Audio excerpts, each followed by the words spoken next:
Have you ever wondered what it would be like to be a bird in a gilded cage, to have wings of silk that can't fly, to live in a world of such opulent beauty that it suffocates you? Imagine a choice, but it's not really a choice. On one hand, you have the life you know, the family you love, and the quiet death of your own soul as you are handed over like a treaty, a pretty piece of property to seal a pact written in blood. On the other hand, you have a man who is not a man, but a city, a storm, a walking embodiment of violence wrapped in a bespoke suit. He is your jailer, your captor, and perhaps, just perhaps, your only path to learning how to truly live. This is the terrifying, seductive, and utterly immersive question at the heart of 2025's most talked about cinematic event, Bound by Honor. It's a film that doesn't just ask you to watch a story, it grabs you by the throat, pulls you under its dark, shimmering surface, and dares you to breathe in its world of shadows and secrets, forcing you to confront the terrifying blur between love and survival, between surrender and power. It's a descent into a modern-day Hades, where the princess is given to the king of the underworld not to be destroyed, but to be reforged in his fire. And we, the audience, are left to wonder if the woman who emerges from the flames is a queen or a monster, or if in this world, they are one and the same. It's a cinematic experience that has stayed with me, haunting my thoughts long after the credits rolled, and today, we are going to dissect every beautiful, brutal piece of it. Before we continue, please subscribe to my channel Scenecraft Review, and let us know where you are listening from in the comments.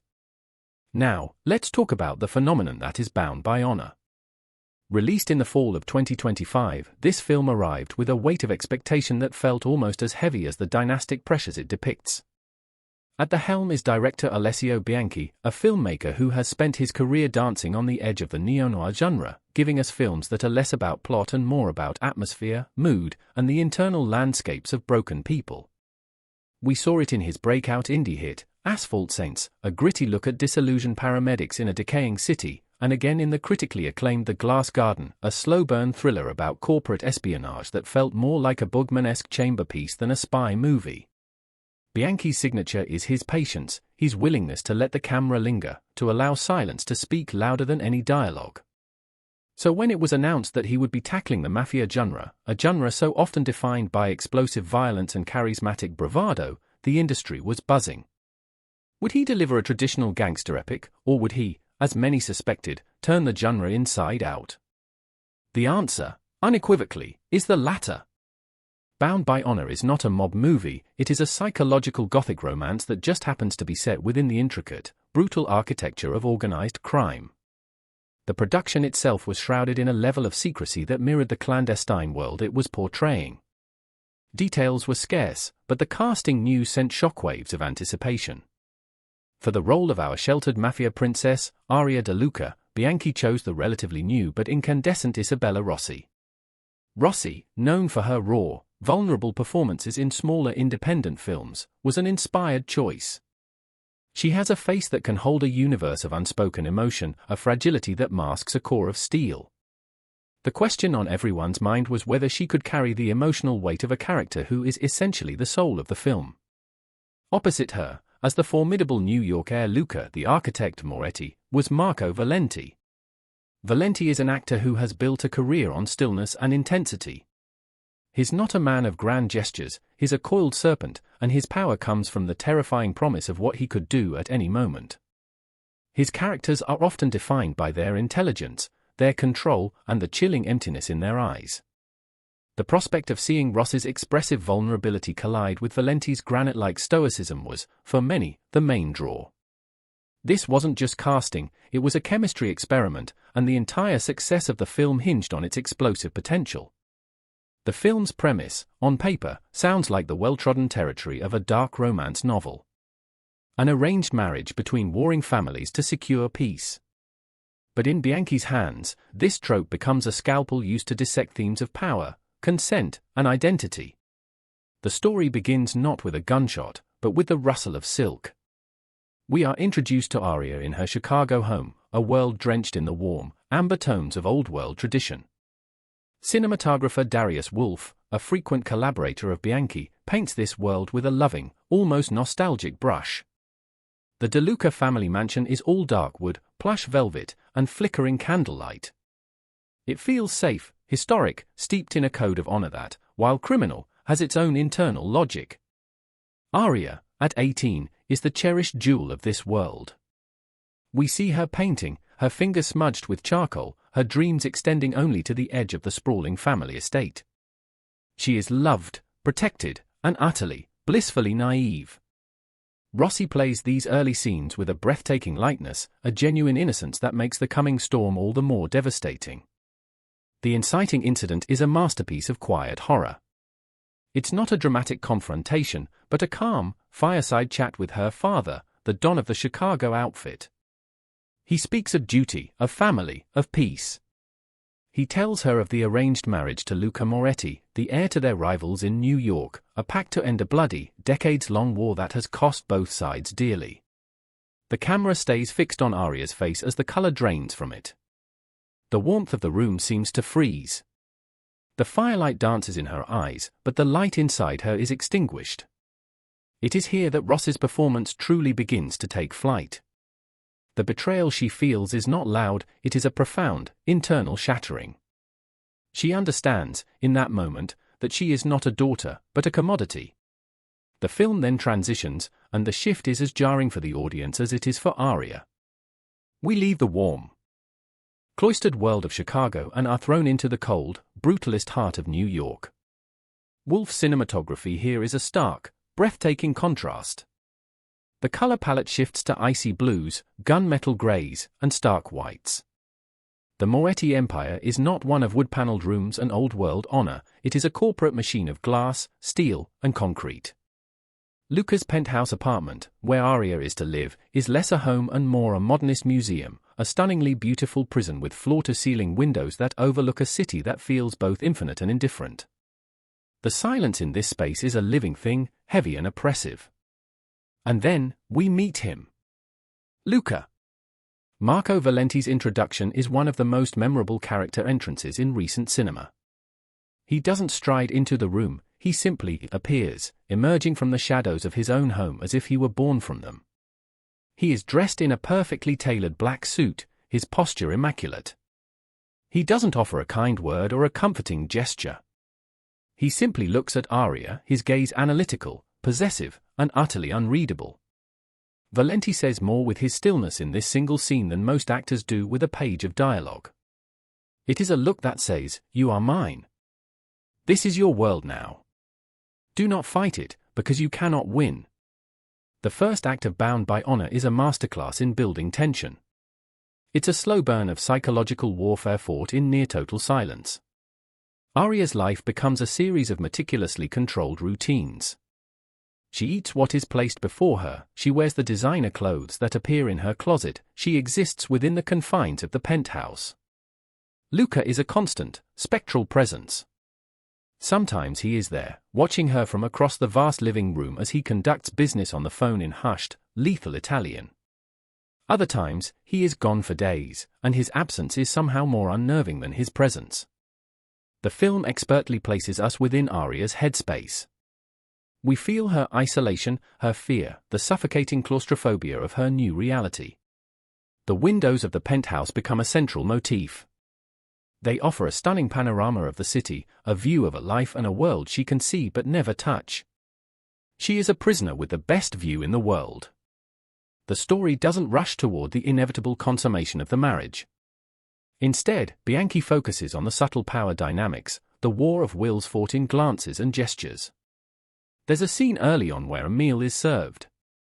Arya, in a small act of defiance, refuses to eat. Luca doesn't get angry. He doesn't raise his voice. He simply sits there, across the massive dining table, and waits. He cancels his meetings. He dismisses his staff. He just waits, his unnerving calm a far more effective weapon than any threat. Hours pass. The light outside the window fades. The silence stretches until it is taut, ready to snap. Finally, shivering from hunger and emotional exhaustion, Arya picks up her fork. It's a small moment, but it's monumental. It's her first lesson in this new world. Luca's power is not in force, but in absolute, unyielding patience. He will not break her, he will simply wait for her to break herself. But Arya is not just a fragile doll. This is where the film subverts our expectations. She is a Luca. She was raised in the shadows of power, even if she was shielded from its ugly realities. She is observant, intelligent, and possesses a quiet resilience. She begins to watch, to learn. She studies Luca, his routines, the way his men defer to him, the subtle tells that betray the iron control he maintains at all times. She starts to understand that this marriage, this cage, is also a unique vantage point into the heart of the most powerful criminal organization in the country. Her fear doesn't disappear, but it begins to coexist with a dangerous, burgeoning curiosity. Who is this man? What does he want from her? He treats her not with cruelty but with a chilling indifference that occasionally cracks to reveal something else, something far more complex and unsettling. There's a moment when she cuts her finger while arranging flowers, a small act of trying to bring life into the sterile apartment. He moves with a speed that is startling, his large hand gently taking hers, his touch surprisingly careful as he tends to the wound. For a fleeting second, the mask slips. She sees a flicker of something in his eyes, concern? Possessiveness? It's gone as quickly as it appears, but it's enough. It's a crack in the marble facade, and it's through this crack that the true story of Bound by Honor begins to grow. The film is less about that will they or won't they of their physical relationship and more about that will she or won't she of her own transformation. Will she surrender to her fate and fade away, or will she learn the rules of this deadly game and find a way to play it? The central conflict isn't man versus woman, it's Arya versus herself, her past versus her present, the person she was versus the person she must become to survive. Let's delve deeper into the characters, because they are the twin pillars upon which this entire cinematic edifice is built. Arya de Luca, as brought to life by Isabella Rossi, is a triumph of characterization. The script and Rossi's performance refuse to let her be a simple damsel in distress. Her journey from a sheltered girl to a calculating woman is one of the most compelling transformations I've seen on screen. In the beginning, Rossi embodies a kind of dreamy innocence. Her movements are soft, her voice a whisper. When she's thrust into New York, her physicality changes. She becomes smaller, her shoulders hunched, as if trying to shrink away from the overwhelming scale of her new environment and the man who controls it. But watch her eyes. Rossi uses her eyes as the primary communicators of Arya's inner world. While her body might project fear, her eyes are constantly scanning, processing, learning. There's a pivotal scene midway through the film that perfectly encapsulates this. One of Luca's capos, a brutish man named Gianni who clearly resents Arya's presence, makes a condescending remark to her in Italian, assuming she doesn't understand. For weeks, she has been a silent observer at these tense business dinners. But in this moment, she looks directly at him, and in flawless, formal Italian, she corrects his grammar and then counters his point about a shipping route with a piece of logistical information she overheard her own father discussing weeks ago. The silence at the table is absolute. Gianni is stunned. The other men look from her to Luca, whose face remains a perfect, unreadable mask, but there is a new light in his eyes as he looks at his wife. It's a flicker of respect. Of surprise. Of danger. In that moment, Arya isn't just Luca's wife, she is the daughter of the Chicago outfit, and she has just shown her teeth for the first time. Rossi delivers the line not with arrogance, but with a cold, quiet precision that is far more terrifying. It's the moment she stops playing the victim and starts playing the game. Her evolution is also tracked through her appearance. The soft, flowing dresses of Chicago are replaced by the severe, high-fashion armor of New York, chosen for her by Luca.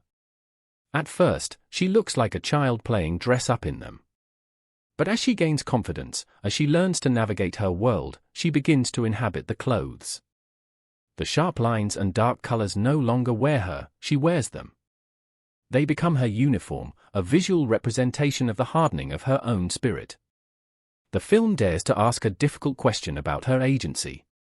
Is she becoming empowered, or is she simply becoming more like Luca, molding herself into the perfect consort for a king of the underworld? The line is terrifyingly blurry, and Rossi walks it with incredible grace and nuance. We root for her survival, but we are also slightly horrified by the person she is becoming, and that moral ambiguity is the film's greatest strength. Then there is Luca Moretti. Marco Valenti's performance is a masterclass in minimalism. In a genre filled with explosive, gesticulating mob bosses, Valenti's Luca is a figure of terrifying restraint. His power is cerebral. He is the architect not just because he designs buildings, his legitimate business front, but because he architects entire systems of power, moving people like chess pieces on a vast, invisible board. Valenti understands that true power doesn't need to be announced, it is felt. He communicates Luca's authority through his posture, always perfect, always controlled, and his economy of movement. He never makes a superfluous gesture. Every action is deliberate, precise. His violence, when it does erupt, is all the more shocking for its rarity. There is a scene where an associate betrays him. Luca doesn't shout. He doesn't threaten. He invites the man to his penthouse for a drink. They talk calmly, almost cordially, about business. Luca is the perfect host. Then, in the middle of a sentence, he picks up a heavy glass paperweight from his desk and, with a single, brutally efficient motion, ends the man's life. The act is over in a second. There's no rage on his face, no pleasure. Just a cold, detached finality. It's the chilling act of a man removing a problem. This is the monster that Arya is bound to. But Bianchi's script is too intelligent to leave him as a one-dimensional villain. Throughout the film, we are given tiny, almost imperceptible glimpses into the man beneath the monster. These are often seen through Arya's eyes, as she is the only one who gets close enough to see the cracks. There's a moment late at night when she finds him in his office, not working, but staring at a faded photograph of a woman and a young boy, his mother, we surmise, who was a casualty of the very same mafia war his marriage to Arya was meant to end. He doesn't know she's watching, and for a split second, his face is not the mask of the Don, but the face of a grieving son. In that moment, his entire history of violence is recontextualized, not excused, but given a tragic, understandable origin. He was born into this, forged by it. His coldness is a suit of armor he has worn for so long he has forgotten how to take it off. His relationship with Arya is the central enigma. Is his possessiveness a form of control, or is it a twisted, instinctual form of protection? He never speaks of love, yet he eliminates any threat to her with a terrifying totality. He gives her everything she could ever want materially, yet starves her of any genuine emotional connection. Valenti portrays this conflict beautifully. When he looks at Arya, it's a complex cocktail of emotions, ownership, fascination, frustration, and a deep, buried longing. He sees in her the innocence he lost, and he seems to be at war with himself, one part of him wanting to corrupt it and bring her into his darkness, the other wanting to preserve it, to keep one part of his world clean. Their chemistry is not the fiery passion of a typical romance, it is the slow, magnetic pull of two opposite poles. It's intellectual, it's a chess match, and it's deeply, dangerously seductive. The seduction is not about charm, it's about truth. Luca never lies to Arya about what he is. He shows her the brutality of his world without apology. His form of intimacy is to strip away her illusions, to force her to see the world as he sees it.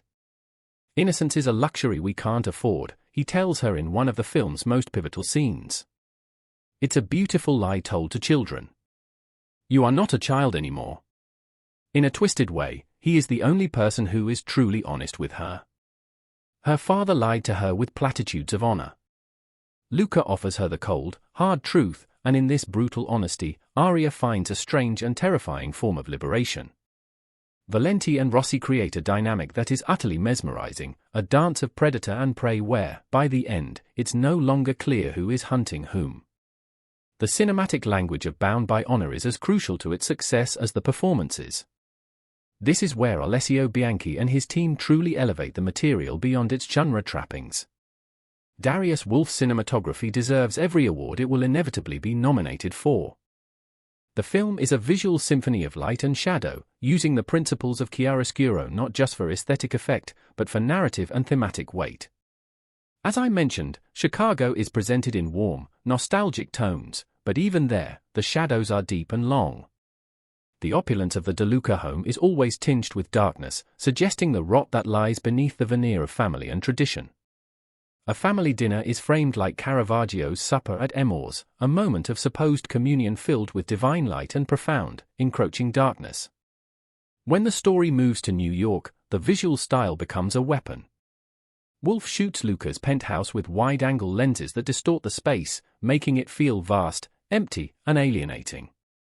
The sharp, modern lines of the architecture are used to create frames within the frame, constantly boxing Arya in, visually reinforcing her imprisonment. Reflections are a recurring motif. We rarely see Luca head-on in the first half of the film. He is often glimpsed in the reflection of a window, on the polished surface of a marble table, or in a mirror. This visual choice is brilliant. It suggests his fractured nature, the public mask versus the private man. It also positions him as a phantom, a ghost in his own home. For Arya, the camera is an intimate partner. In her moments of isolation, the camera stays close, often in tight close-ups, forcing us to experience her claustrophobia and fear. When she walks through the massive penthouse, the camera often follows from behind, making us feel like we are her shadow, or perhaps, that Luca's unseen gaze is always upon her. The use of color is also incredibly deliberate. The world of New York is almost monochromatic, a palette of black, white, and grey. The only vibrant color in the first half of the film comes from Arya herself, the deep red of a dress she wears, the blush of her skin. She is the only living, breathing thing in a world of stone and glass. But as she adapts, as she hardens, her wardrobe darkens, and she begins to blend into the environment. In the final act, she is almost always in black, a visual signal that her transformation is complete. She is no longer a splash of color, she has become part of the shadow. The production design by Francesca Rossi, no relation to the lead actress, is a character in itself. The contrast between the two family compounds is a thesis statement on the film's themes. The De Luca mansion in Chicago is cluttered with history, heavy furniture, ancestral portraits, religious iconography. It represents a past that is inescapable, a tradition that suffocates with its weight. Luca's penthouse, by contrast, is a minimalist masterpiece of brutalist design. It is a space devoid of personal history, of warmth, of clutter. It represents a ruthless, forward-facing modernity that has severed all ties to a sentimental past. It is a perfect reflection of Luca himself. The details within this space are telling. The art on the walls is all abstract and geometric, no human forms, no emotion. The books on his shelves are not novels, but tomes on architecture, philosophy, and military strategy. It's the lair of a predator who is also a scholar. Arya's attempts to personalize the space are subtly rebuffed. The flowers she arranges wilt. A book of poetry she leaves out is tided away. It's a constant, silent battle for the soul of the space, a microcosm of the larger battle between her and Luca. And then there is the score. Composer Helena Petrov has created a haunting, unforgettable soundscape for the film. The music is cello-heavy, a choice that perfectly captures the story's melancholic and menacing tone. Arya is represented by a simple, mournful piano melody, a theme that speaks of her lost innocence and her deep-seated loneliness. It's beautiful but fragile. Luca's theme is a low, resonant cello ostinato, a recurring musical phrase that feels less like music and more like a predator's growl. It's a sound of immense weight and danger, a promise of violence held in check. The genius of Petrov's score is in how these two themes interact. In the beginning, they are separate. We hear Arya's piano, and then it is silenced or overpowered by Luca's cello. But as their relationship develops, as the lines between them begin to blur, their themes begin to intertwine. In a scene of intense psychological intimacy, where he is teaching her about the realities of his business, her piano melody plays, but it is harmonized by the cello, creating a new theme that is both beautiful and deeply unsettling. It's the sound of her innocence being irrevocably colored by his darkness. The sound design is equally meticulous. Bianchi uses silence as a weapon. The long, drawn-out quiet of the penthouse is punctuated by small, sharp sounds, the click of Luca's shoes on the marble floor, the buzz of the intercom, the distant, mournful wail of a city siren. These sounds amplify the tension, making the silence feel not empty, but full of unspoken threats and possibilities. The overall effect of this cinematic craftsmanship is total immersion. You don't feel like you are watching Bound by Honor, you feel like you are trapped inside it, breathing its rarefied, dangerous air. The film's pacing is a deliberate choice that may be divisive for some viewers but is essential to its power. Bianchi embraces the slow burn. The first hour is almost entirely atmospheric, dedicated to establishing Arya's isolation and Luca's oppressive presence. Those expecting a traditional, fast-paced mob thriller will be challenged. The action is not in car chases or shootouts, but in the flicker of an eye, the choice of a word, the strategic placement of a chess piece. The film demands patience, but it rewards that patience tenfold. The slow, methodical build-up makes the eventual explosions of emotion and violence all the more impactful. It's a rhythm that mirrors Arya's own experience, long periods of suffocating stillness broken by moments of sharp, terrifying clarity. Thematically, Bound by Honor is a rich and complex tapestry. At its core, it's a profound exploration of identity. Arya is forced to ask herself, who am I without the name de Luca? Who am I in this world of Luca Moretti's making? Is survival worth the cost of my soul? The film doesn't offer easy answers. Her transformation is presented not as a simple empowerment arc, but as a complex and morally ambiguous adaptation. She learns to be strong, yes, but the strength she acquires is the strength of her captor. She learns to be cunning, but it is the cunning of the world that has imprisoned her. The most fascinating theme is the deconstruction of power and consent within this highly constrained context.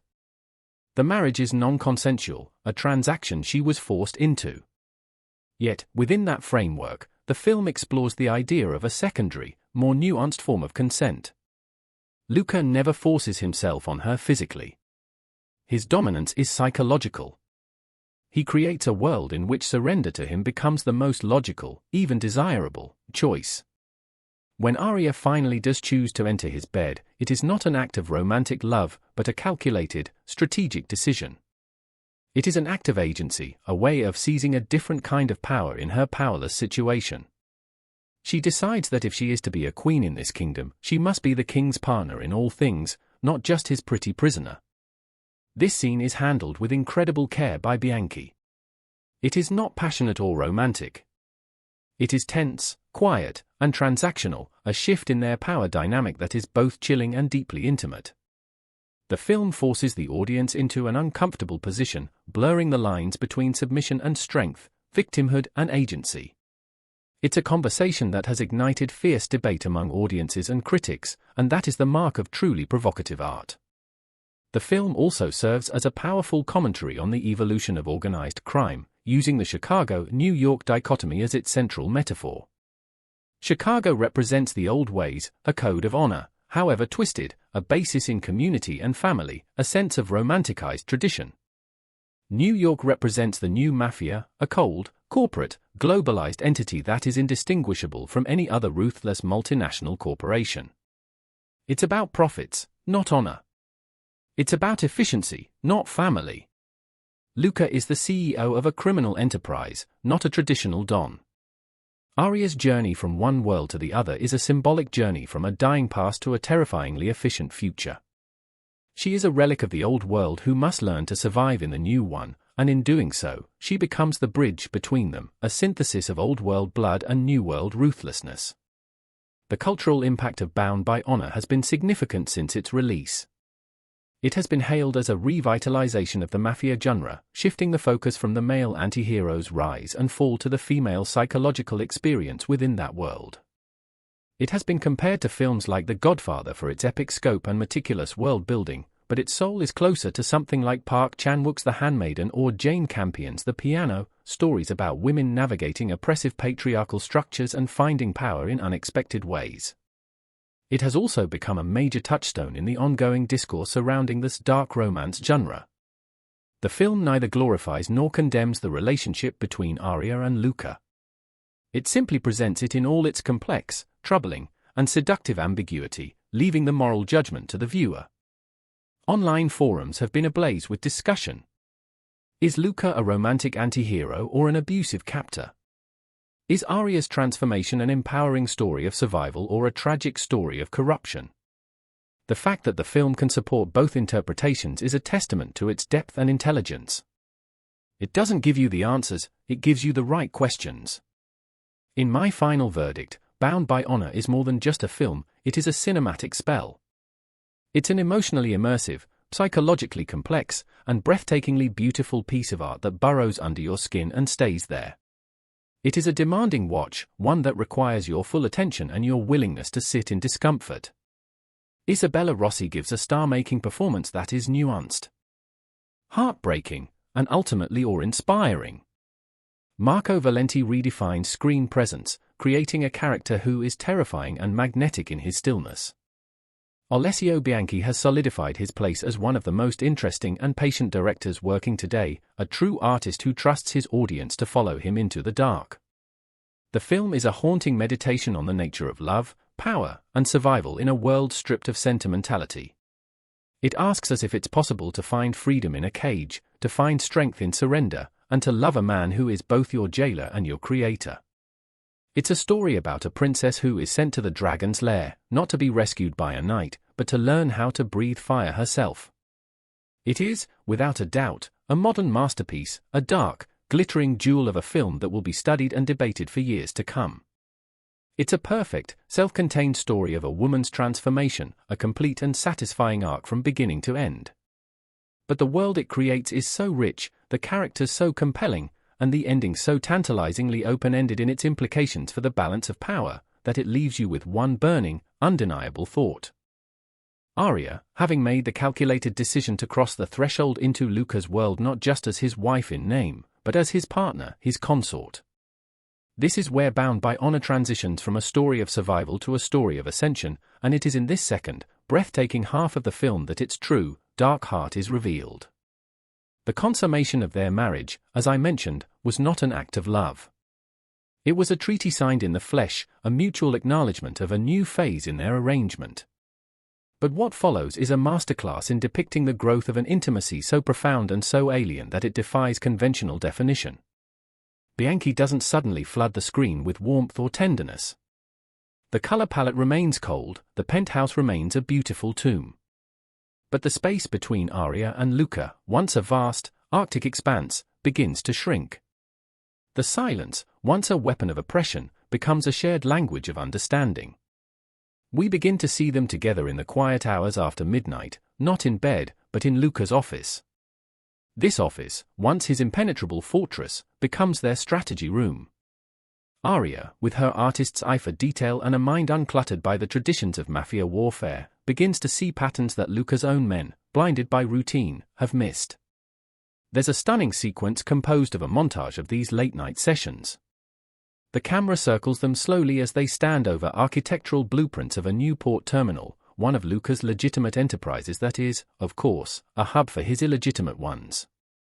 He points to security blind spots, to logistical choke points. He is teaching her, testing her. And she, in turn, points to things he has overlooked.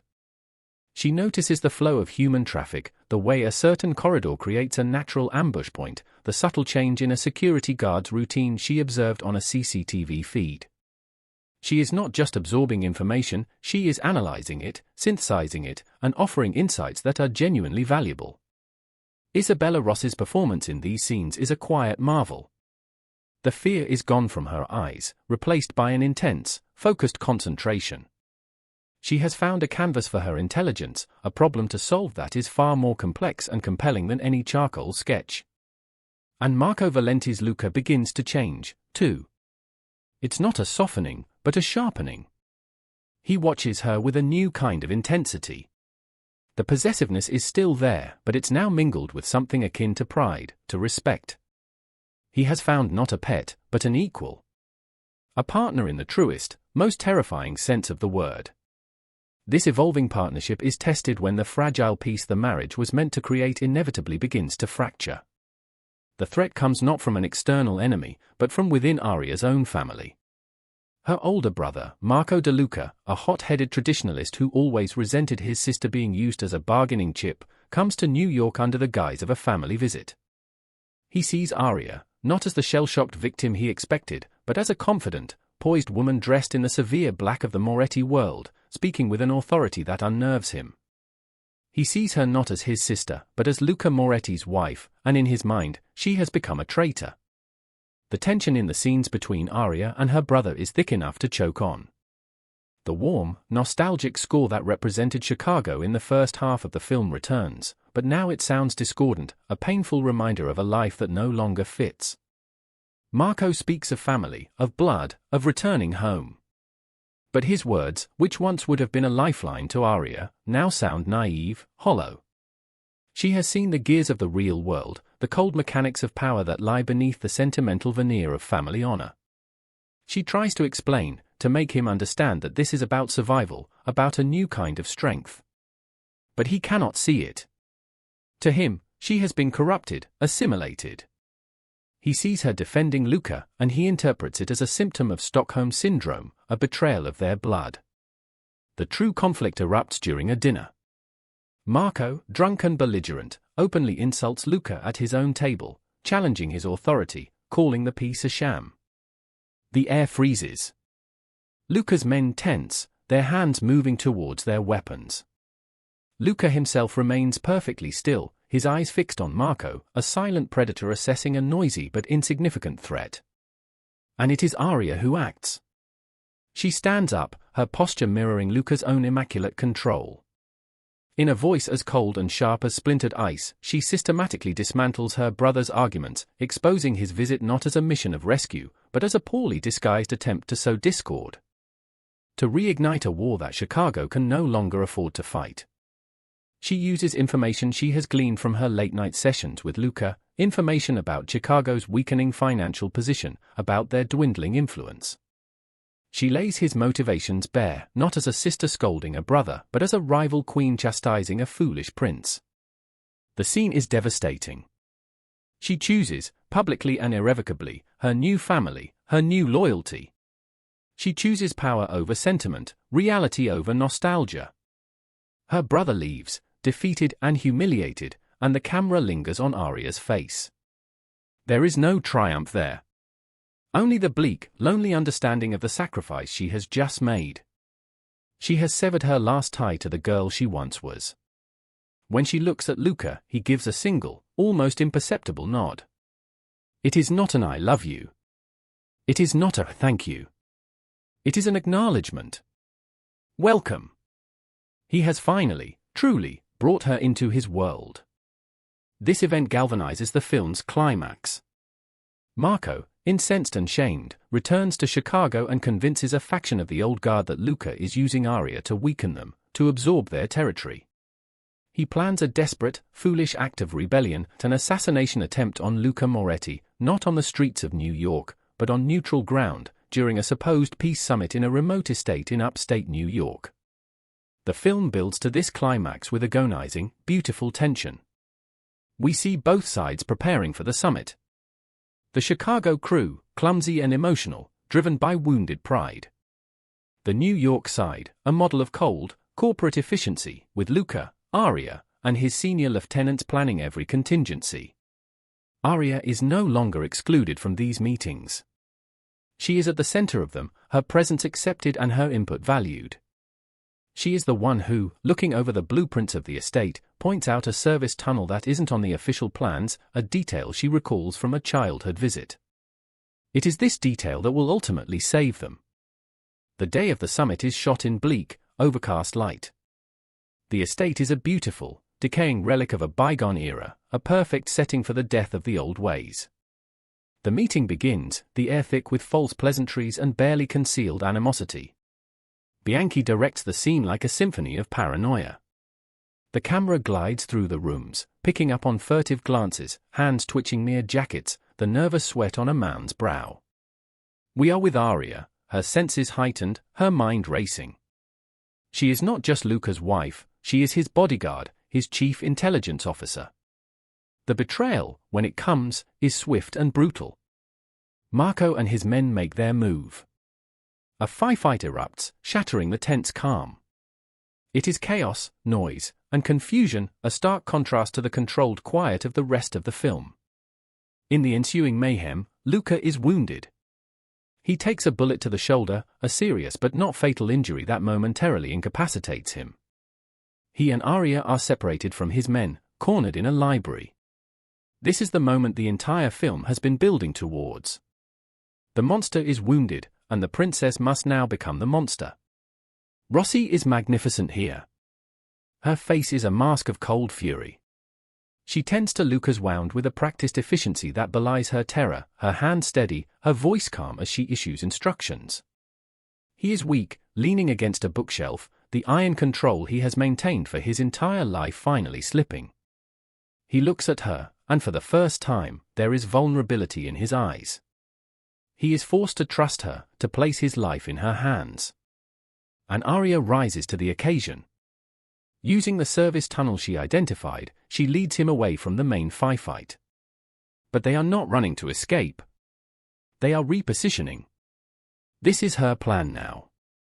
She takes Luca's phone, her fingers flying across the screen as she texts his second-in-command, Johnny, the same man who once condescended to her. Her instructions are precise, clear, and utterly ruthless.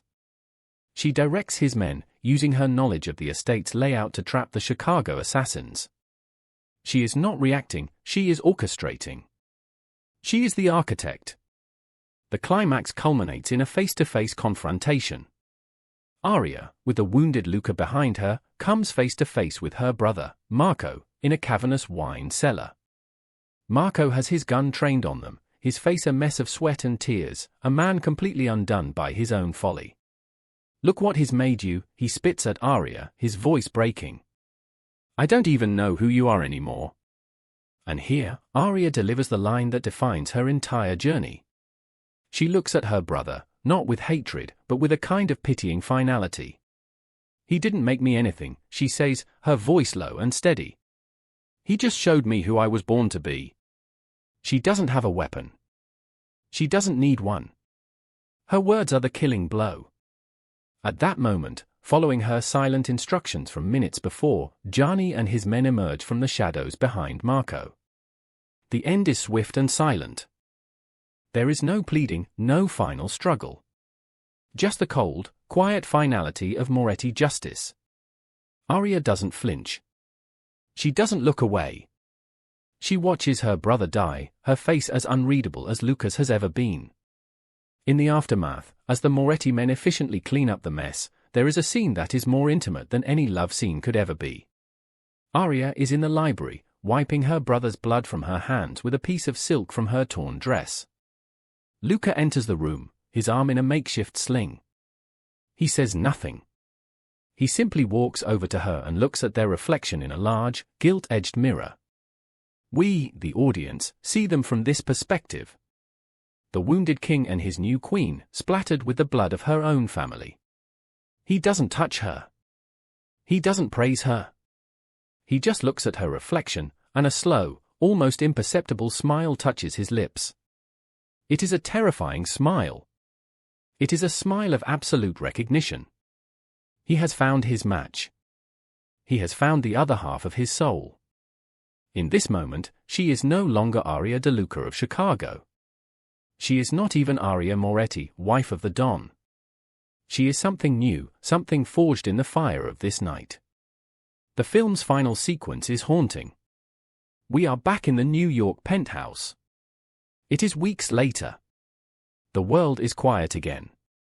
But it's a different kind of quiet. It's not the quiet of oppression, it's the quiet of absolute power. Arya stands at the floor-to-ceiling window, looking out at the city. She is dressed in a black dress so severe it is almost a uniform. She hears a sound and turns.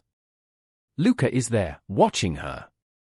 He is fully healed, his suit immaculate, the mask of control firmly back in place.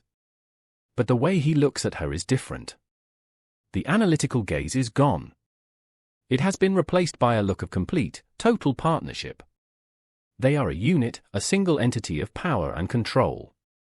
He walks to her and stands beside her, not touching, just sharing the same space, the same view. The camera is behind them, capturing their two silhouettes against the glittering, indifferent skyline of New York. They are the new royalty of this city, rulers of a kingdom of shadows. Chicago is taken care of, he says, his voice a low murmur. Their territory is now ours. Your father has retired. It is a statement of fact, not a boast. It is the final closing of a ledger. He has given her an empire built on the ashes of her own past. Arya says nothing. She simply continues to stare out at the city, her city now. The final shot of the film is a slow zoom-out, leaving the two of them as small, powerful figures ruling over the vast urban landscape below. The mournful piano of Arya's theme is heard one last time, but it is now fully integrated with Luca's cello, a complete, unified piece of music that is beautiful, tragic, and terrifying all at once. The credits roll in silence.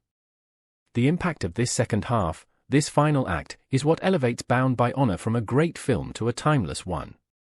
It fully delivers on the promise of its premise. It is not afraid to follow its characters into the deepest, most morally compromised territory.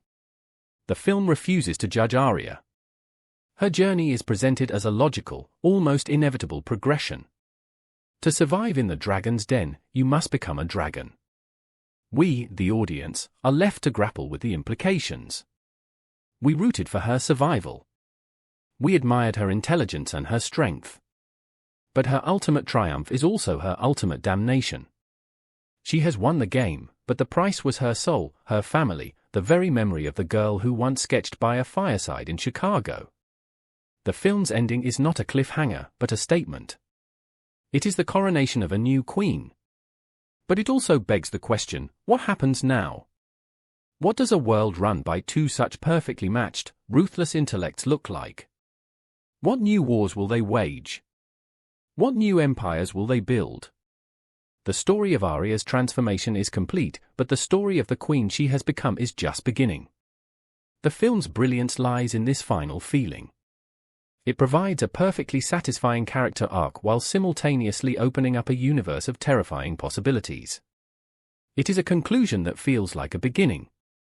It's a chilling, perfect, and utterly unforgettable cinematic experience that confirms that power is not taken, it is forged. It is not given, it is earned in blood and sacrifice. Arya de Luca is no longer bound by honor. She is bound by something far stronger, power itself, a bond she now shares with the only other person on earth who can understand it. They are not heroes. They are not villains. They are inevitable. A force of nature in bespoke suits. And as we are left staring at the black screen, the silence deafening, the haunting melody of their combined themes still echoing in our minds, we are left with the chilling realization that we have just witnessed the birth of monsters, and we have loved every second of it. That wasn't an ending, it was an oath. It was the final, chilling note of an overture, and what you've been waiting for, what we've all been waiting for, is the symphony of destruction that was promised to follow. For 2 years, the world created by Bound by Honor lived in our collective imagination. We debated the nature of Arya's soul, the limits of Luca's control, the future of their terrifying union. Director Alessio Bianchi and his cast remained silent, letting the film's brutal poetry speak for itself. And then, in the winter of 2028, they returned. They returned not to answer our questions, but to ask bigger, darker ones. They returned with Bound by Power, a sequel that doesn't just continue the story but deepens it, complicates it, and threatens to shatter the very foundations of the empire we watched being built. Bound by Power is not just a sequel, it's a consequence. It is the reaping of the whirlwind sown in the first film, and it is, if you can believe it, an even more harrowing, more intoxicating, and more masterful piece of cinema. The film opens not in New York, but in the sun-drenched, morally bankrupt paradise of Monaco. The camera, once again helmed by the masterful Darius Wolfe, glides over a glittering casino floor. The aesthetic is immediately different. This isn't the cold, brutalist modernism of New York or the warm, decaying nostalgia of Chicago. This is a world of garish, ostentatious gold, of deep crimsons and velvet blues. It's the color of old, corrupt European money. At a private baccarat table, we find Arya. But this is not the Arya we knew. She is no longer the student, no longer the consort in training. She is the face of the Moretti Empire in Europe. Isabella Ross's transformation is staggering. The quiet intensity has been honed into a razor's edge. She moves with an unnerving grace, her smile a beautiful, deadly weapon. She is negotiating a deal with a rival French syndicate, not with threats, but with charm, with intelligence, with an almost psychic understanding of her opponent's vanities and weaknesses. She is playing a different game, and she is winning. The first 15 minutes of the film establish this new world order. The Moretti de Luca Empire, having consolidated its power in North America after the fall of the Chicago outfit, has gone global. Luca, the architect, remains in New York, the unseen spider at the center of a vast, expanding web. Arya is his emissary, his most trusted agent, the velvet glove on his iron fist. Their communication is a marvel of cinematic storytelling, brief, encrypted messages, a shared glance over a video call, a single word that carries a universe of meaning. They are a perfectly synchronized machine of conquest. But absolute power casts a long shadow, and it is from these shadows that new threats emerge, twofold and terrible. The first threat is a specter from the old world. A shadowy consortium of European crime families, feeling the pressure from the Moretti expansion, has united under a single, formidable leader, Viktor Sokolov, the aging but still lethal head of a Russian syndicate, played with chilling, theatrical menace by the legendary Stellan Skarsgård. Sokolov is everything Luca is not. Where Luca is silence and stillness, Sokolov is grandiose pronouncements and brutal, public displays of violence. He is an old-world predator who views the Moretti's corporate, efficient style of crime as an insult to the bloody traditions of his trade. He doesn't want to compete with them, he wants to eradicate them, to make an example of these American upstarts. Skarsgård embodies him with a terrifying, almost gleeful nihilism. He is a man who loves the chaos, who savors the cruelty. His introduction is a scene of pure horror, where he resolves a dispute within his own ranks not with a quiet execution, but by orchestrating a moment of public, psychological torture that leaves even his own hardened men shaken. He is the antithesis of Luca's controlled violence, he is violence as performance art. The second threat is more insidious, more modern, and perhaps even more dangerous. It comes from the legitimate world, in the form of Assistant U.S. Attorney Elena Sandoval, a character brought to life with a quiet, relentless tenacity by Oscar winner Jessica Chastain. Sandoval is not a crusading idealist. She is a pragmatist, a brilliant legal mind who has spent years building a complex RICO case against the Moretti organization. She isn't interested in shootouts or street-level busts. She is following the money, tracing the intricate web of shell corporations, legitimate businesses, and offshore accounts that form the true foundation of Luca's power. Chastain plays her not as a cop, but as a rival architect. Her office is a mirror of Luca's, but instead of blueprints of buildings, her walls are covered in complex flow charts, connecting names and accounts, a paper representation of the empire she intends to dismantle. She is the first real threat Luca has ever faced that he cannot intimidate, bribe, or kill. Bound by power thus becomes a breathtaking two-front war. On one side, a bloody, visceral battle against Sokolov's chaotic violence. On the other, a cold, intellectual chess match against Sandoval's meticulous legal assault. And caught in the middle are Luca and Arya, their perfect partnership about to be tested in the crucible. The central conflict of the sequel shifts from Arya's internal transformation to the first real schism between her and Luca. The inciting incident for this is one of Sokolov's attacks. In a move of shocking brutality, he doesn't target Moretti soldiers or shipments. He targets a civilian business peripherally associated with one of Luca's legitimate fronts, a restaurant, a bakery. The attack is designed not for strategic gain, but to create fear, to show that no one associated with the Morettis is safe. It is a message, written in the blood of innocence. In the aftermath, we get the first great scene of the sequel. Luca, Arya, and his senior capos are in the war room, the penthouse office. Luca's response is immediate, instinctive, and brutal. An eye for an eye, he states, his voice colder than the grave. He lays out a plan for retaliation that is equally merciless, targeting Sokolov's own civilian interests, his family members, anyone and anything to make him bleed. It is the logic of the old world, the logic of total war. And for the first time, Arya disagrees. She stands before him, not as a subordinate, but as an equal partner. She argues that this is what Sokolov wants, to drag them down into a messy, public bloodbath, a war of attrition that will expose them, make them vulnerable to Sandoval's investigation. She proposes a different path. Not retaliation, but decapitation. She presents a plan that is surgical, psychological, and breathtakingly audacious.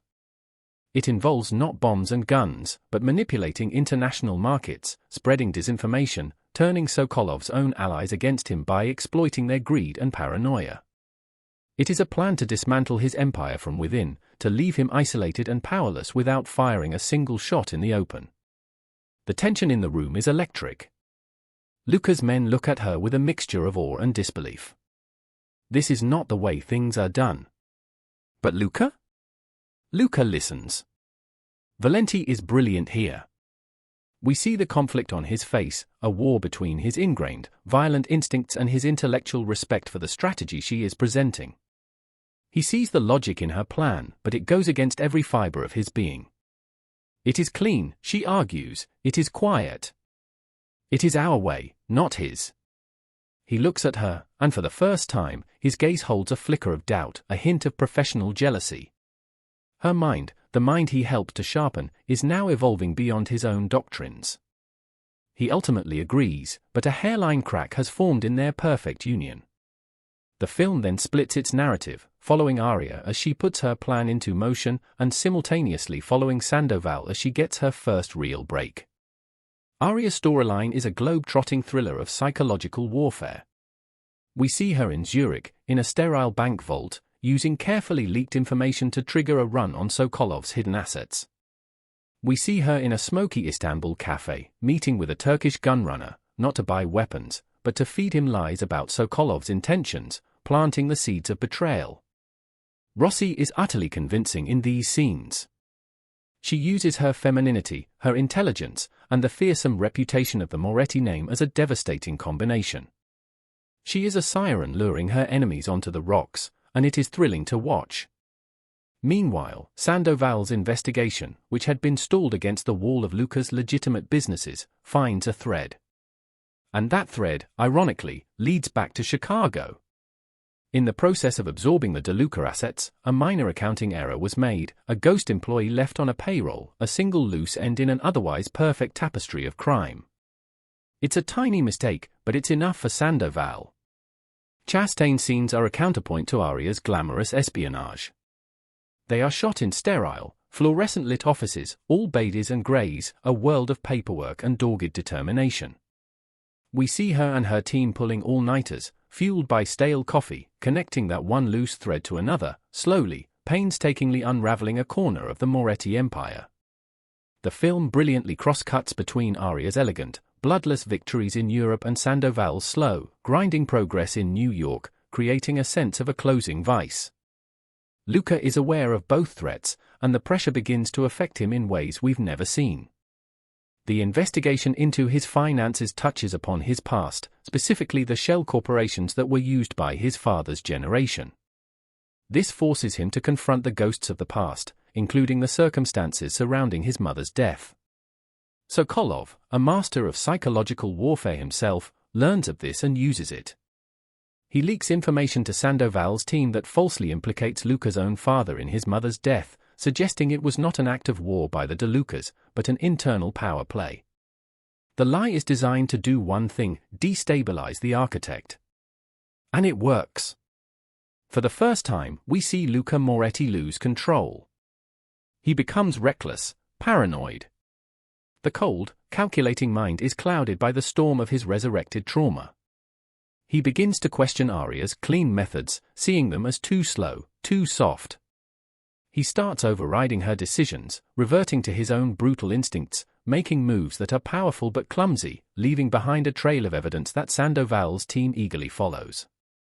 This leads to the film's central crisis. Luca, acting against Arya's advice, sanctions a violent, public hit on one of Sokolov's chief lieutenants in broad daylight in New York. The hit is successful, but it's a strategic catastrophe. It's messy, it's loud, and it gives Sandoval exactly what she needs: a fresh, high-profile crime to directly link to the Moretti organization, a predicate act for her sprawling RICO case. The fallout is immediate. Federal agents raid Moretti businesses. Key assets are frozen. The walls are not just closing in, they are beginning to crumble. This all culminates in a confrontation between Arya and Luca that is the emotional core of the entire film. In the penthouse, the beautiful prison now a real one as they are under constant surveillance, they finally face the consequences of their schism. It's not a shouting match. It's colder and more brutal than that. You became emotional, she tells him, her voice trembling with a mixture of fury and heartbreak. You let him get inside your head. You broke your own rules. He lashes back, accusing her of not understanding the true nature of their world, that sometimes, blood is the only language their enemies understand. You were a painter, he sneers, his cruelty born of his own fear and self-loathing. You play at this. You don't have the stomach for what it truly takes. It is the most vicious thing he could possibly say to her, an attempt to put her back in the box of the girl she once was. But the girl is gone. She slaps him. The sound echoes in the vast, silent room. It is a shocking, visceral act. Not an act of weakness, but an act of fury from an equal who has been betrayed. I sacrifice my family for this empire, she says, her voice dropping to a deadly whisper. I bled for it. My stomach is stronger than you can possibly imagine. The difference is, I use my head. I don't let the ghosts of the past write checks that our future can't cash.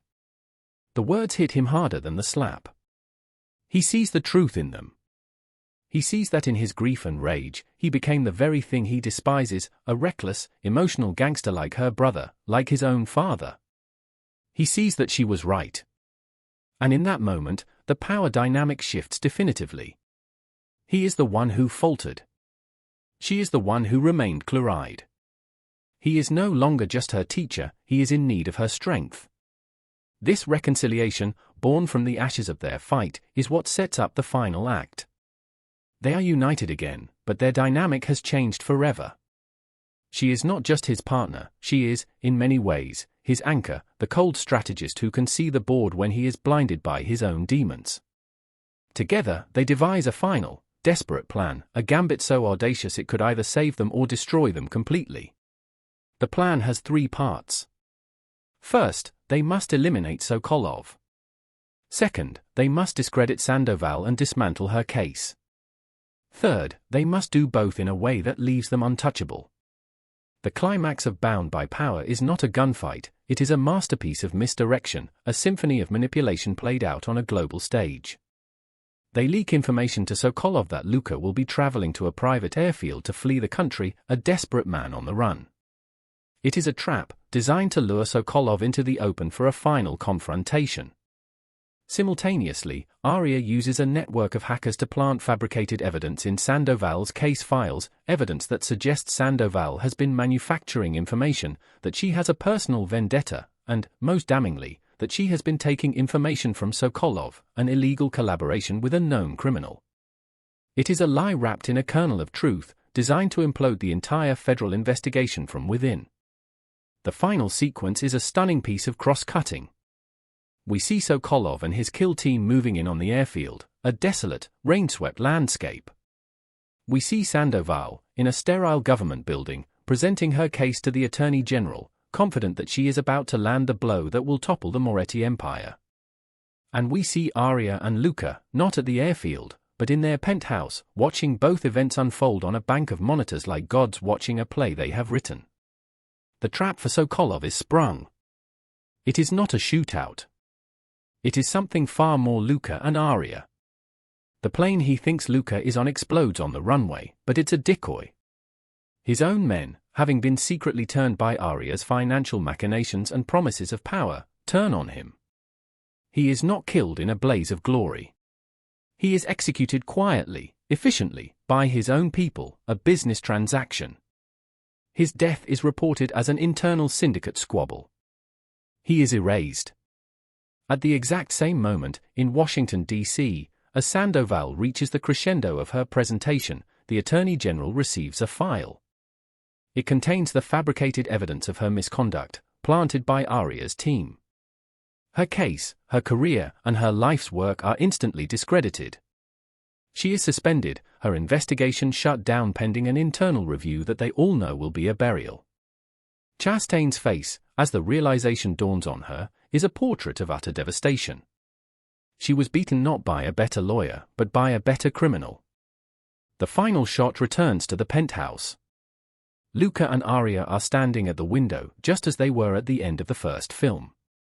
They have won. They have defeated the old world and the new. They are untouchable. But something is different. The silence between them is heavier now. They have survived, but the cost has been immense. He was forced to confront his weakness. She was forced to become the monster he once accused her of not being, framing an innocent, albeit adversarial, woman to save themselves. The victory feels hollow, paranoid. They look out at the city, but they are not just looking at their kingdom anymore. They are looking for the next threat, because they know, with absolute certainty, that it will come. The empire is secure, but the peace is gone. They are bound together not just by power, but by the shared knowledge of what they are willing to do to keep it. They are prisoners of their own success. The camera pushes in on Arya's face. The queen looks at her king, and there is love there, yes, a twisted and terrible love, but there is also a sliver of ice in her eyes, a new calculation. She saved him. She proved herself to be the stronger strategist. And now, she knows his weakness.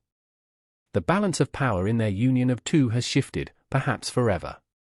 The film ends on this chilling, ambiguous note, leaving us to wonder if the greatest threat to Luca's throne is not from the outside world, but from the queen who sits beside him. It is a stunning, provocative, and deeply satisfying continuation of the saga, a film that cements the Bound by series as the great crime tragedy of its generation. It answers the question of what they would do with their power, only to leave us with the more terrifying question of what they will eventually do to each other. Every empire, from the ones etched in stone to the ones built on whispers and blood, contains the seeds of its own destruction. We watch the princess become a queen. We watch the king and queen build a fortress around their dark fairy tale. We were seduced by their power, mesmerized by their perfect, terrifying union. But the story was never about the fortress. It was always about the people inside. And what happens when the two most powerful, intelligent, and ruthless people in a kingdom disagree on the one thing that matters more than the kingdom itself, the heir? What happens when the love that forged an empire becomes the catalyst for its annihilation? This is the devastating, operatic, and hauntingly beautiful final chapter of the saga, 2028's monumental conclusion, Bound by Legacy. It's a film that doesn't just break your heart, it methodically grinds it into dust, forcing you to witness the inevitable, tragic implosion of a world you couldn't help but be drawn into. It is the final bill coming due for a debt signed in blood 2 films ago, and the payment is absolute. Before we continue, please subscribe to my channel Scenecraft Review, and let us know where you are listening from in the comments. When we last left Luca and Arya, they were standing victorious, untouchable, the undisputed monarchs of a global criminal enterprise. They had weathered the storm of the old world and the new, emerging stronger, more synchronized, and more dangerous than ever. Bound by Legacy opened 7 years later, and the world has settled into the rhythm of their reign. Director Alessio Bianchi, returning to complete his magnum opus, establishes this new era with a chillingly brilliant opening sequence. We are back in the New York penthouse, but it has changed. It's no longer a beautiful prison or a tense war room. It is now a museum of power, a sterile, silent, and flawlessly functioning corporate headquarters. The brutalist architecture is softened by priceless, minimalist art. The silence is no longer oppressive, it is the hum of a perfectly running, frictionless machine. Arya and Luca themselves have evolved. They are rarely in the same room, yet they operate with the seamless telepathy of a single mind. Arya, played once again with breathtaking nuance by Isabella Rossi, has perfected the role of the public-facing CEO. We see her at a charity gala, charming politicians and philanthropists, her smile a disarming work of art, her every word a carefully calibrated move in a game only she and Luca understand. She is the embodiment of legitimate power, the beautiful, respectable face of an organization built on corpses. Luca, Marco Valenti's coiled serpent, has retreated even further into the shadows. He is the ghost in the machine, the unseen hand that directs the flow of money, weapons, and information across continents. He is pure strategy, pure control. Their kingdom is absolute. But every kingdom has a vulnerability. And theirs has a name, Alessandro. Their son, now 7 years old, is the physical manifestation of their union, the one piece of their lives that is not a calculation. He is raised in a gilded bubble within the penthouse, shielded from the true nature of his parents' business, surrounded by nannies and tutors, a living ghost of the innocence they both lost. He is a beautiful, quiet boy with his mother's observant eyes and his father's unnerving stillness. He is the legacy. And it is this legacy that will become the battlefield for the final war. The inciting incident is not a bomb or a bullet, but a whisper. A rival organization, a rising Colombian cartel seeking to test the borders of the Moretti Empire, makes a move. It's not a direct attack. They send a gift to Alessandro for his 7th birthday. It's a beautifully handcrafted, ornate toy soldier, a replica of a Colombian Special Forces operative. It arrives through official channels, with a polite, innocuous note. But the message is clear, and it strikes Luca and Arya with the force of a physical blow. The message is, we know about your son. We can reach him. This single, subtle threat shatters the cold peace of their empire and brings their 7 years of silent, philosophical divergence crashing into the open. That night, in the penthouse office, the Cold War between them finally begins. The disagreement is fundamental, rooted in the very core of who they are. Luca, his own past a constant, tormenting ghost, sees only one solution: to forge his son into a weapon. His response is born of his trauma. He wants to accelerate Alessandro's education in their world. He must be stronger than us, Luca argues, his voice low and intense. The architect designing his final, most important creation. He must be colder. We will build the walls of his mind so high that no one can ever touch him. He will be a fortress. We will teach him the language of wolves, because that is the only way he will not be devoured by them. He sees it as an act of love, the only kind he knows how to give, the gift of ruthless, impenetrable strength. Arya, however, is horrified. Her own journey was a descent into darkness she would not wish upon her worst enemy, let alone her own son. She looks at Alessandro and sees not an heir to an empire, but the boy she is desperately trying to save from it. We built this world of monsters so he wouldn't have to be one, she counters, her voice a desperate plea, the first crack in her queenly facade. All this power, all this money, what is it for if not to buy him a different life? A real life. We can send him away, give him a new name, a new future. We can use this kingdom to give him his freedom from it. This is the irreconcilable conflict. Luca wants to arm his son for the world he knows. Arya wants to use their power to create a new world for her son. He wants to make Alessandro the ultimate king. She wants to make him a normal boy. It is a battle for their child soul, and neither of them can, or will, back down. From this point, Bound by Legacy transforms into a slow-motion psychological thriller, a civil war fought in the corridors of the penthouse. The vast, sterile apartment becomes a chessboard, and their son is the king they are both trying to capture. Luca begins Alessandro's training in secret. He takes him down to the sub-basement levels of the building, to a state-of-the-art security room, a place the boy has never been. He shows him the feeds from around the world, explaining supply chains and power dynamics in the cold, precise language of a business school lecture, but the products are cocaine and weapons, and the charts show rising and falling body counts. He teaches the 7-year-old boy chess, but explains the pieces in terms of capos and soldiers, assets and liabilities. Valenti is terrifying in these scenes, a father poisoning his son with the very knowledge that has been his own lifelong curse. Arya, realizing what is happening, begins to move her own pieces. She uses the immense network of contacts she cultivated in Europe, the people who owe their loyalty to her, not to Luca.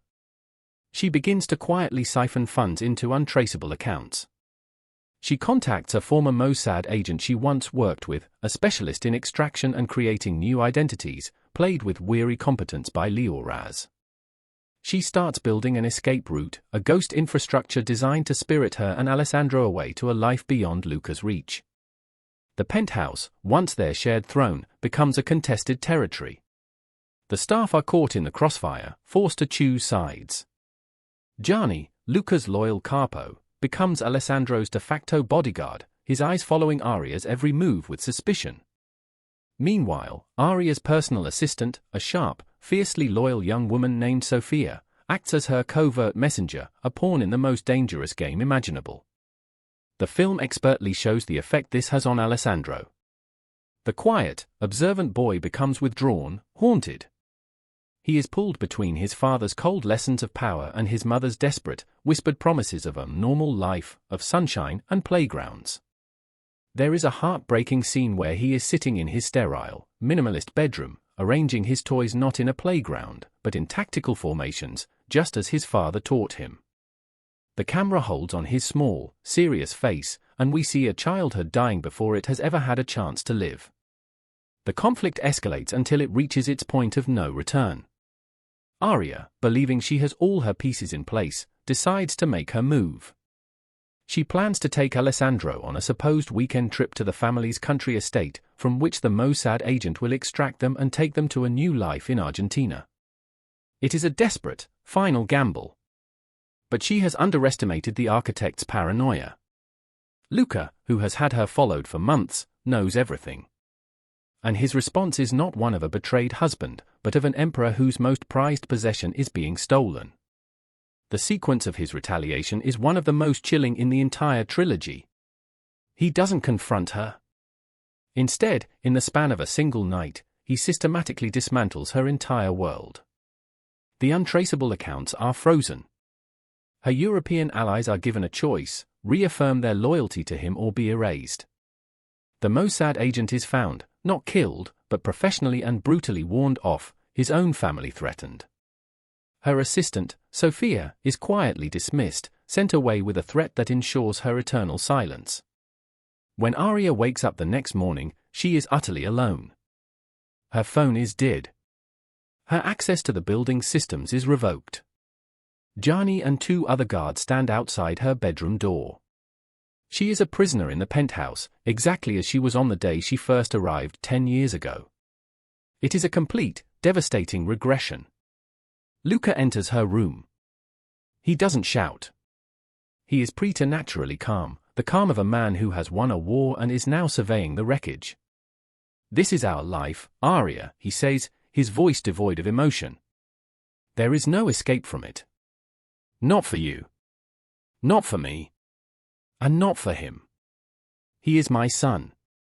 He is my legacy. He will not be weak. I will not allow it." He turns and leaves, locking the door behind him. He has won. He has secured his heir. He has secured his empire. But in doing so, he has made the most fatal mistake of his life. He has forgotten the woman he created. He has forgotten that a cornered queen with nothing left to lose is the most dangerous creature in the world. This is where Arya makes her final, apocalyptic choice. Trapped, isolated, her son being molded into a monster before her eyes, she realizes there is only one way to save him. If Alessandro cannot be freed from the Empire, then the Empire must be destroyed. All of it. She decides to burn it to the ground. And she knows the only person with the knowledge and the motive to help her light the match. In a moment of sheer, desperate genius, she uses the one thing Luca can't control, her son. During one of his supervised visits, she whispers a string of numbers to Alessandro, telling him it's a secret code for a game. It's a phone number. Later, the boy, in an innocent act of mimicry, repeats the numbers to his tutor, who is secretly still loyal to Arya. The message is passed. A meeting is arranged. The meeting is with Elena Sandoval. Jessica Chastain returns, no longer the high-flying prosecutor, but a disgraced lawyer working in a small, cramped office, her career in ruins.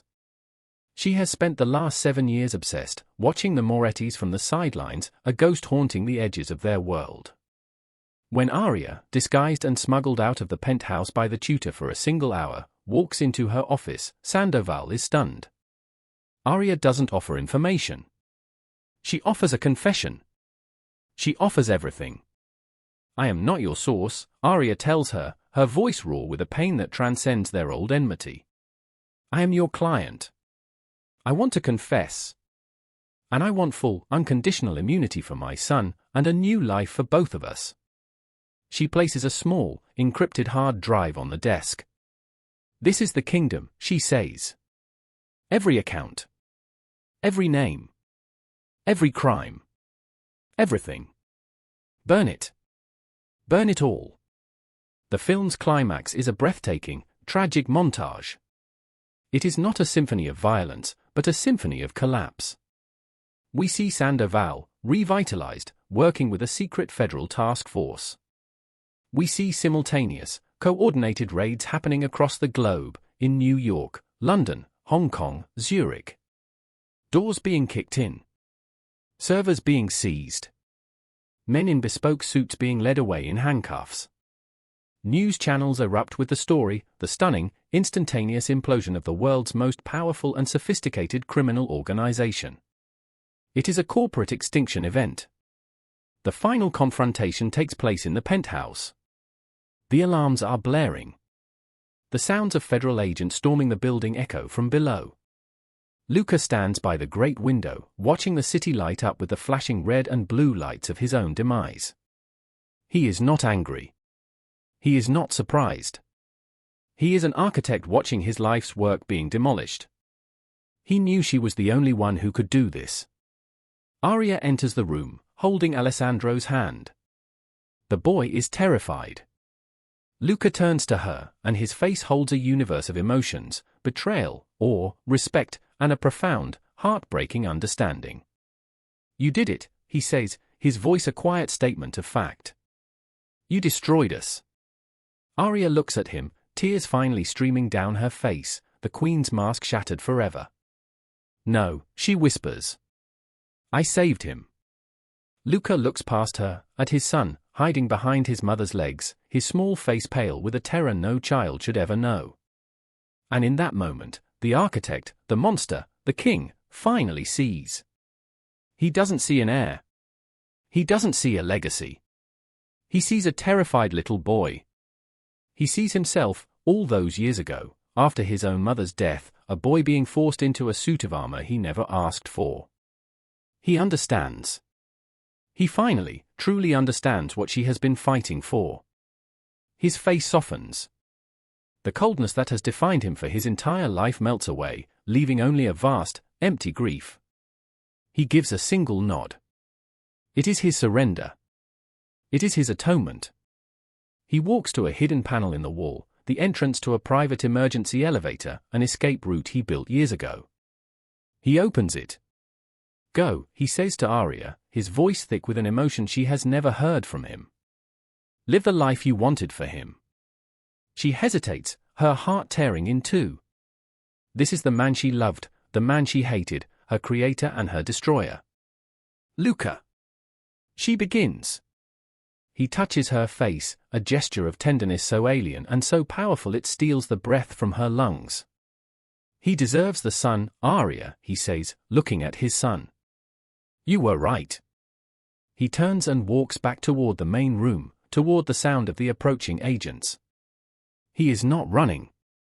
He is buying them time. He is making his one and only sacrifice, not for his empire, but for his son's soul. The last time Arya sees him, he has his back to her, standing tall, a king abdicating his throne and accepting his fate. The elevator doors close. The epilogue is a masterpiece of quiet devastation. 10 years have passed. We are in a small, sun-drenched coastal town in Portugal. The light is warm, the colors vibrant. A young man, about 17, with his mother's eyes and a light, easy smile, is playing soccer on a dusty field with local kids. This is Alessandro. He is happy. He is free. He is normal. He knows nothing of penthouses or empires. He knows only the sun, the sea, and the love of his mother. From the terrace of a small, simple villa, Arya watches him. She is older now. The severe lines of her face have softened, but her eyes, her watchful eyes, never rest. She is no longer a queen. She is a ghost, haunted by the memory of the man she loved and destroyed, by the kingdom she built and burned. She won. She saved her son. But she is forever a prisoner of that victory, living in a self-imposed exile, forever looking over her shoulder. The camera holds on her face as she watches her son laugh, a sound of pure, unadulterated joy. It is the sound of her victory and her eternal damnation. Her lips curl into a faint, heartbreaking smile. It is the smile of a woman who got everything she ever wanted and lost everything she ever had. The screen fades to black. The story is over. The legacy is ash, but from that ash, one small, fragile life was saved. It is a perfect, shattering, and complete end to one of the great cinematic tragedies of our time. And yet, as the credits roll in silence, and we are left with the image of that lonely queen in her sunny prison, a single, foolish thought persists, a testament to the world Bianchi created, a world we can never truly leave behind. There are films that don't just open with a shot, they open with a pulse, and Bound by Honor is one of those movies that presses its fingers to your throat and dares you to look away. It's candlelight on marble, a blade hidden in roses, a heartbeat under silk, and above all, a voice whispering that love and survival sometimes speak the same language even when they shouldn't. And as I sank into my seat, the first frame flooded the screen with a winter New York skyline bleed into warm ecclesiastical gold, and I felt that delicious dread you get when a story promises not safety, but the thrill of walking a moral tightrope with no net and only the cold shine of a ring to anchor you, because from the instant we meet Arya, a sheltered 18-year-old mafia princess from Chicago, stepping across the aisle like a solemn offering to Luca, the cold, danger-slick heir to the New York machine, you realize this isn't going to be a straightforward black and white fable about monsters and lambs. It's going to be about how a girl's reflection changes in the mirror when the world she was taught to fear becomes the only world that will keep her alive, and watching that fear and curiosity travel across her face as voices hush, vows settle like ash, and the camera leans in on the tremble of her breath. I knew this film wanted more than a quick jolt, it wanted to pry open a question and let it echo. What is betrayal when your choices are engineered by men older than your sins? Before we continue, please subscribe to my channel Scenecraft Review, and let us know where you are listening from in the comments. Released in 2025 with the swagger of a film that knows exactly what it is and refuses apology, romantic crime saga, yes, but shot with a lyrical patience that might frustrate adrenaline junkies and intoxicate anyone who loves tension steeped like tea, the movie moves with the gravity of myth and the intimacy of a diary entry, letting New York breathe in all its glass and stone contradictions while Chicago flickers through memory like a chalk drawing on wet pavement, and whether you walk in curious about this dark romance tag or repelled by it, the film understands that discomfort and uses it as fuel, keeping its violence more suggested than splashed, focusing on consequence rather than spectacle, because the shock is not the point is the slow choreography of power, the way a hand hovers over the small of someone's back and changes the air around it. The way silence can feel like a door slowly closing and the only question is whether you step through or wait to be locked out forever. Bound by Honor frames its background in careful negative space. The lore of these families is present but not droned at us, names are mentioned like knives set on a table, alliances implied through glances and seating arrangements, and the marriage itself is framed less as ceremony than transaction, the first major scene constructing a cathedral of tension in which Arya's white isn't innocence but contract paper. Luca's tailored black isn't villainy but structure, and the priest's Latin is less about God than about ancient men who rewrote scripture to fit their rules, and it works, not because the film idolizes the mob, far from it, but because it recognizes that the only way to tell Arya's story honestly is to admit her cage is gilded and then show us the weight of the gold. We get enough of the story to feel steeped but not so much that the narrative robs us of the uncertainty Arya sits with. There are deliberate gaps where her understanding stops, and in those gaps the film challenges us to stop narrating for her, to watch her notice things instead, that Luca smells faintly of tobacco and cedar, that his tie is always half a millimeter looser after midnight, that he is courteous with knives, that he listens between words, that his hand on the car door lingers not on the door but in the air beside her, a question mark in flesh, and you can call that seduction or calculation or both, and the movie wants you to debate it because every heartbeat in this story is a negotiation between will and fear, between rule and mercy, between who Arya was trained to be and who she is when no one is watching and her breath fogs the glass.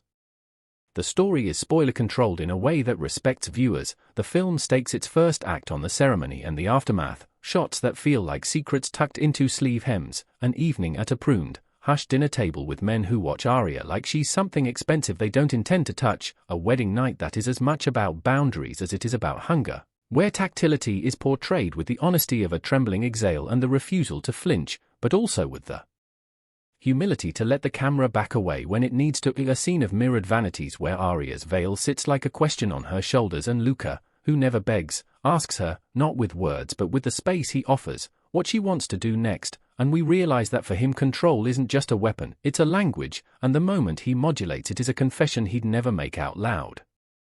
The mid-film turn is not an explosion but something quieter and more dangerous, a dinner where a threat ripples through the tablecloth like electricity, a name is uttered that locks the room in ice, and Arya, startled but lucid, responds in a way that shocks not because it is loud but because it is exact, and without telling you how, I will say that choice sets the rest of the plot oscillating, because it reveals that Arya is not a passenger, and that Luca has pinned his survival to someone whose power he underestimated in an entirely different way than the men around him did, and that's where the movie blossoms, when she begins to learn the architecture of his empire the way you learn a piano with your ear pressed to the wood, hearing vibrations before notes. As characters, they're maddeningly alive. Arya is raised in a house where windows were more like mirrors, where the idea of the outside world was a rumor spoken with kindness and caution. But the film's great gift is that it doesn't confuse innocence with emptiness. She has a mind full of stories and a spine that refuses to stay bowed once she realizes that the rules were written by men who are not gods, and every small defiance, taking the wrong elevator on purpose, speaking to a caterer as if he's an equal and learning his name, the way she alters the drape of a dress so she can move faster, feels like a wick-catching flame, while Luca, on the other hand, is the movie's thesis in human form, a man born of violence who doesn't apologize for it, who sees the world as a ledger and still keeps a private page where he writes in code the things he wants to protect, a man whose mercy, because it is rare, feels like a lightning strike, and whose cruelty, because it is expected, chills less than the moments he chooses not to use it, and I think that's the subversive twist. He is not a hero righting wrongs, he is a storm choosing its path, and the chemistry between him and Arya isn't a simple magnet, it's friction heat keeping cold people alive in a war of winter. Supporting players color the edges of the canvas beautifully without stealing the middle. Arya's father from Chicago moves like a portrait grown legs. An obsession with hands, because in a world where words have price tags, touch is the last honest currency, an eye that loves reflections, doubling Arya in glass until we're not sure whether she is being watched or watching with us, and a color palette that waltzes between the cool steel of Luca's world and the honey-warm memories of Chicago, then crashes them together in a mid-film sequence where snow bleeds into candlelight and we learn that the coldest rooms are sometimes the ones with the most fire hazard signs, because flame doesn't care about your intentions. The score is a living thing, not just background, strings that sound like silk tearing, low percussion that feels like a heartbeat you're trying to slow with your breath, a recurring motif that plays every time Arya chooses not to flinch, a waltz that sneaks in when Luca is almost unguarded, and I swear I could hear the music change when she tells him no about something small and he respects it, and that's the movie's quiet moral universe clicking into place. We are not asked to forgive, we are asked to witness and decide how we feel about what we see, and that's a surprisingly rare courtesy. Thematically, bound by honor dances with 6 knives and somehow keeps all of them from slicing the wrong thing, power, consent, agency, legacy, love as a negotiation, love as a cage, and the difference between submission and strategy. It's careful to interrogate the fantasy without punishing the people who feel drawn to it, but it also refuses to dress brutality in lace and call it passion. Violence has consequences here. Even when it's off-screen, trauma lingers like a perfume Arya can't wash off. The camera records bruises that fade slow, and the script refuses to let one gentle act erase 10 sharp ones, because that would be lazy and dishonest. And if you've ever felt the grayness of wanting something that isn't good for you but might be good enough to keep you alive for now, this film sits with you in that ache and doesn't look away. The performances are the reason this whole delicate structure holds.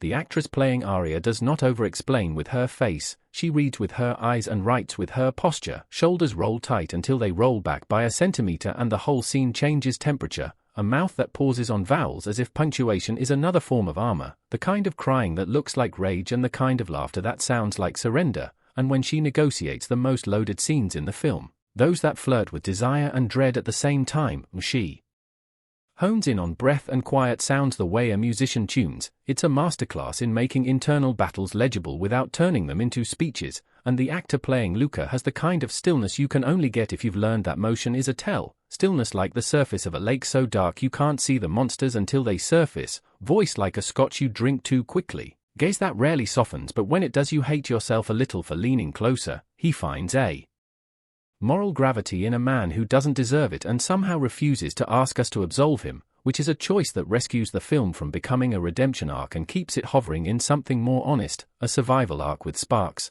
where care is a blade he doesn't know how to hold and Arya is the first person who doesn't bleed for it without exacting cost.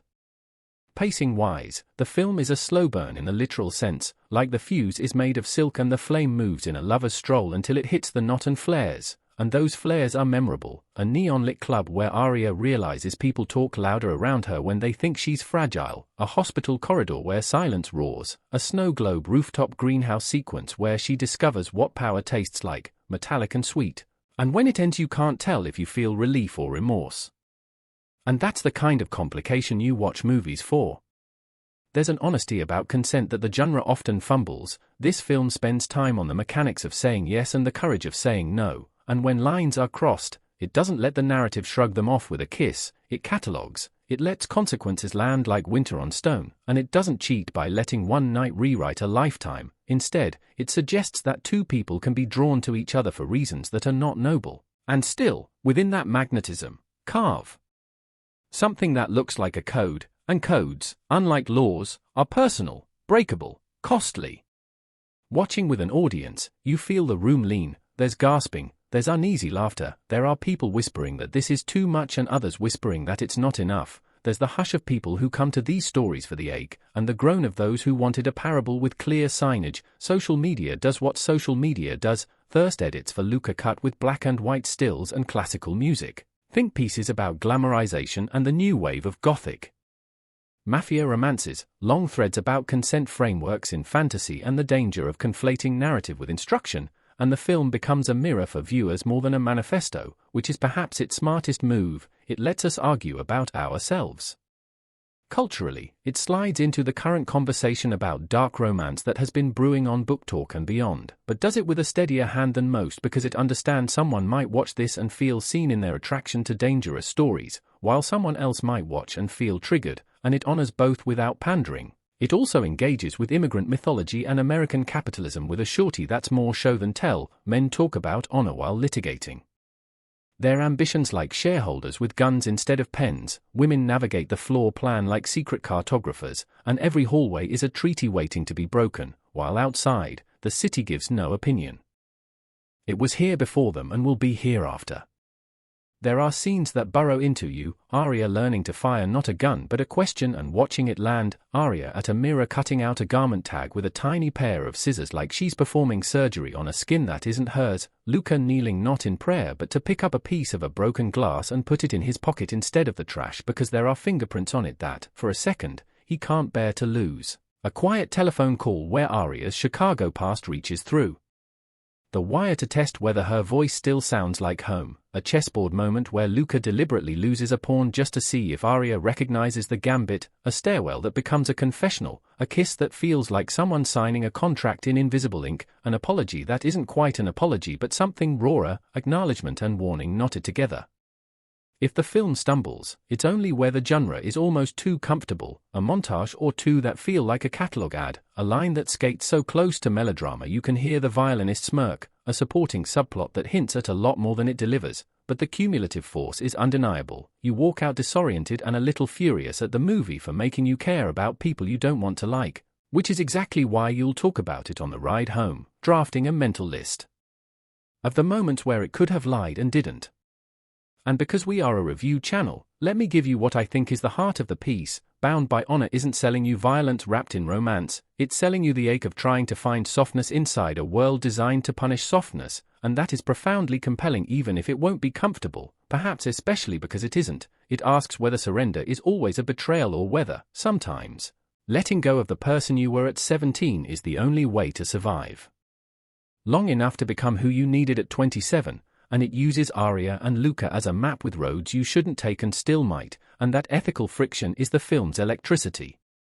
On craft alone, the velveteen cinematography, the bone-deep performances, the score that threads every choice with consequence, the editing that knows when to watch Arya watch herself, the production design that tells a story in the grain of a table, you're looking at a standout of the year. But art is more than craft, it's the bruise it leaves, and this one is going to blossom in colors you argue about with people you love. If you crave clean good versus evil narratives where passion unlocks sainthood, this is not that. If you want a story that respects your intelligence, gambles with your comfort, and lingers in the breath between danger and devotion, then you'll find yourself haunted in the best way, and perhaps a little changed, because sometimes the most radical thing a movie can do is let a girl in a dress become a strategist. Let a man with a gun be more afraid of his own tenderness than of any rival, and ask us to stop pretending we don't understand why those contradictions keep drawing us back to flickering rooms where we sit in the dark with strangers and let light teach us about ourselves. For me, Bound by Honor belongs in that cramped, gilded corner of cinema where romance becomes a system test for power and ethics, where the moral mathematics never quite add up, and that's the point. It's not perfect, thank God. Perfection would make it easier to dismiss, and this instead is a beautiful, infuriating, seductive, cautionary tale about how a person crafts a self out of danger and desire without pretending they can leave their shadow behind. I'd say watch it, argue with it, hold it at arm's length if you need to, but don't forget to listen, not just to the characters, but to yourself as you watch them. When you lean forward in your chair during certain scenes, ask why. When you recoil, ask why again. The movie is a mirror, and mirrors are dangerous because they show you not just what's there but what you're ready to admit.